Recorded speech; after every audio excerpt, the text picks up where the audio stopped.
नमस्कार फ्रेंड्स। तो वर्तमान समय देखो सुभद्रा योजना रे हिताधिकारी को मिला टंका तो क्यों खाता को जाइए टंका भिडियो जाना पूर्व भिडियो गोटे लाइक करूँ। जदि चैनल को नुआ कर चैनल को सब्सक्राइब करने और पाखर बेल आइकन निश्चित रूप निश्चित करूँ। आगक जिते नुआ भिडियो अपलोड हो आपको पाखे नोटिफिकेशन जीव नोटिफिकेशन जरिए आपने आम भिडियो सर्वप्रथम देखिपारे और जानीपारे।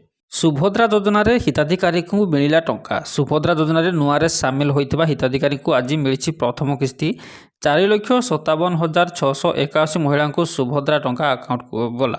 1,78,398 जन को सामिल कर पाइबे प्रथम किस्ती टंका पाई।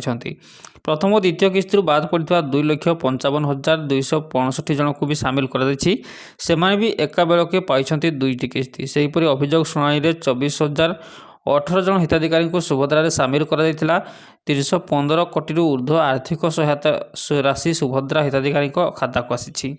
एजावत सुभद्रा योजना रे मोट 4,57,681 जन महिला सामिल हो सारी। भितर नुआ करी 1,78,398 जन महिला को सामिल कर कि प्रथम थर पर सुभद्रा किस्ती पाइबे। पूर्वर जनवरी 18 सुभद्रा टंका मिलिबो बोली कहिथिले विभागीय मंत्री। पर उपमुख्यमंत्री सोशल मीडिया पोस्ट करी 18 बदल 22 तारिख में सुभद्रा सहायता राशि प्रदान करा सूचना देथिले।